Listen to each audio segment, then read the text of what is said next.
আল্লাহর কাছে তোমার কি মূল্য আছে? হে আল্লাহর কাছে তোমাদের কি মূল্য আছে? তোমরা কি 5 ওয়াক্ত নামাজ পড়ো? তোমরা কি পর্দা করো? তোমাদের মধ্যে হায়াবোধ কিছু আছে? তোমরা মানুষকে ভালো কিছু শেখাও, সমাজকে ভালো কিছু দাও, শালীন কিছু দাও।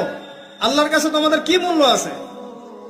নবী সাল্লাল্লাহু আলাইহি ওয়াসাল্লাম তো জাহান্নাম দেখে সেই কথাটাই বলেছেন, আমি জাহান্নাম দেখে আসলাম, সেখানে বেশিরভাগ অধিবাসী হচ্ছে মেয়ে, নারী। কি কারণ?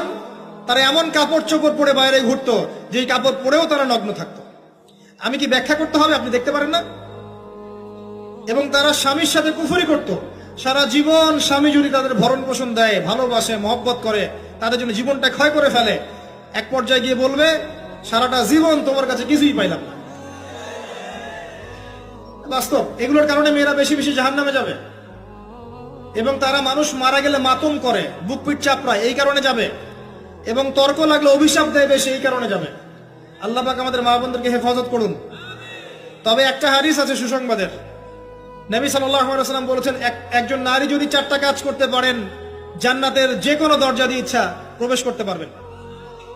1 নাম্বার 5 ওয়াক্ত নামাজ, 2 নাম্বার রমজান মাসে সওম, 3 নাম্বার আপনার লজ্জাস্থানের হেফাজত অর্থাৎ খাস পর্দা, এবং 4 নাম্বার আপনার স্বামীর আনুগত্য।